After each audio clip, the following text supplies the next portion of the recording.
کوئی کہتا ہے کہ حضور اس غار ثور کے اندر ہے، دوسرا کہتا نا اس کے اندر نہیں ہے، اگر اندر ہوتے تو جالا ٹوٹ جاتا، انڈے ٹوٹ جاتے، یہ گھونسلہ گر جاتا۔ ہاں جی، پہلا کہتا نا یار اس کے اندر ہیں۔ امام زرقانی نے لکھا ہے کہ ان ابو جہل کی اور کھوجیوں کی آوازیں، باتیں حضور بھی سن رہے ہیں، ابو بکر صدیق بھی سن رہے ہیں، بلکہ امام زرقانی نے یہاں تک لکھا ہے اگر ابو جہل اپنے پیروں کی طرف دیکھتا تو حضور کو دیکھ لیتا، صدیق اکبر کو دیکھ لیتا، اتنا قریب آگے، اتنا وہ قریب حضور کے آ گیا۔ لیکن جس کی آنکھوں پہ خدا پردے ڈال دے پھر وہ کیسے دیکھ سکتا ہے؟ واللہ یعصمک من الناس، رب نے تو اپنے محبوب کی حفاظت کرنی تھی، قیامت تک کرنی تھی، اس لیے وہ حضور کو نہ دیکھ سکے۔ لیکن جب صدیق اکبر نے یہ معاملہ دیکھا، دشمن بالکل قریب آ گیا ہے، اس نے دل ہی دل میں کہا، آپ نے سوچا اگر آج ابو جہل نے حضور پہ حملہ کر دیا اور نقصان پہنچا دیا تو قیامت تک لوگ کیا کہیں گے؟ صدیق اکبر نے حضور پہ حملہ کروایا ہے۔ قیامت تک لوگ کہیں گے صدیق اکبر نے حضور پہ حملہ کروایا ہے۔ آپ یہ سوچ رہے تھے کہ اب بنے گا کیا؟ جب سوچ رہے تھے، آج جب اولاد پریشان ہوتی ہے تو ماں باپ کندھے پہ ہاتھ رکھتا ہے، بیٹا پریشان کیوں ہو گیا ہے؟ اولاد کو حوصلہ آتا ہے۔ جب شاگرد پریشان ہوتے ہیں، استاد جناب حوصلہ دیتا ہے، جب استاد حوصلہ دیتا ہے تو پھر شاگرد کے سارے غم مٹ جاتے ہیں۔ نعرہ تکبیر، نعرہ رسالت، نعرہ رسالت، نعرہ رسالت، علماء اہل سنت، علماء اہل سنت۔ ڈاکٹر صاحب مطابق تشریف لا چکے ہیں، بس اپنی بات میں سمیٹنے لگا ہوں، اپنی بات ختم کرنے لگا ہوں۔ جناب صدیق اکبر نے جب یہ ماحول دیکھا تو دل ہی دل میں گھبرائے۔ پھر اولاد کو دلاسا کون دیتی ہے؟ والدین۔ شاگردوں کو دلاسا کون دیتا ہے؟ استاد۔ مریدوں کو دلاسا کون دیتا ہے؟ پیر۔ لیکن جب صدیق اکبر گھبرائے تو دلاسا محمد عربی نے دیا۔ آپ ایمان سے بتائیں، جب حضور نے دلاسا دیا ہوگا، کیا کوئی صدیق اکبر کے دل میں کوئی دکھ رہا ہوگا؟ کوئی تکلیف رہی ہوگی؟ کوئی غم رہا ہوگا؟ وہاں تو جناب خوشیوں کے سویرے جناب آگے ہوں گے، امڑ آئے ہوں گے۔ برادران اسلام، جب حضور نے کہا اے صدیق گھبراتا کیوں ہے؟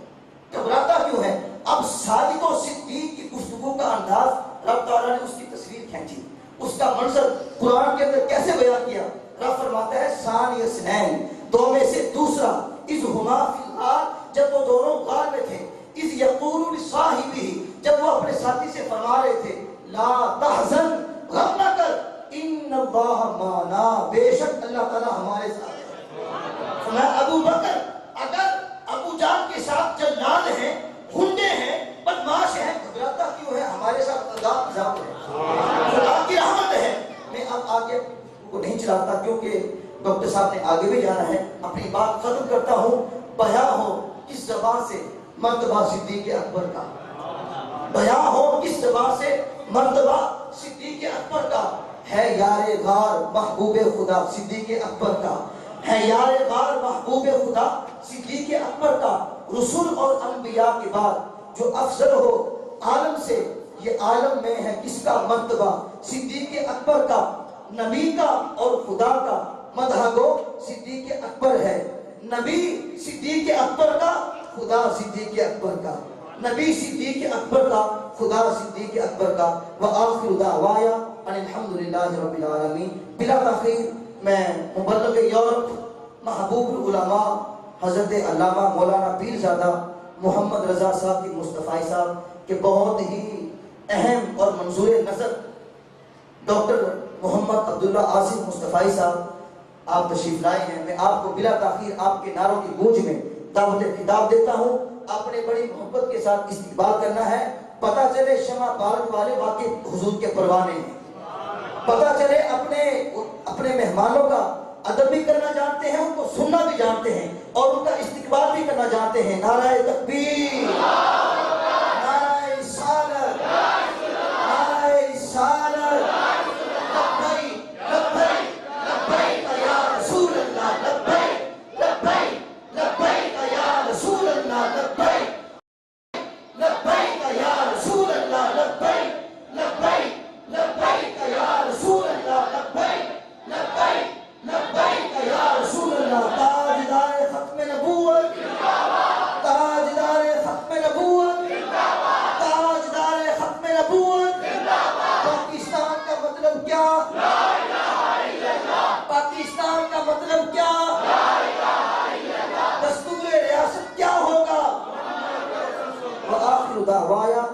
والحمد للہ رب العالمین.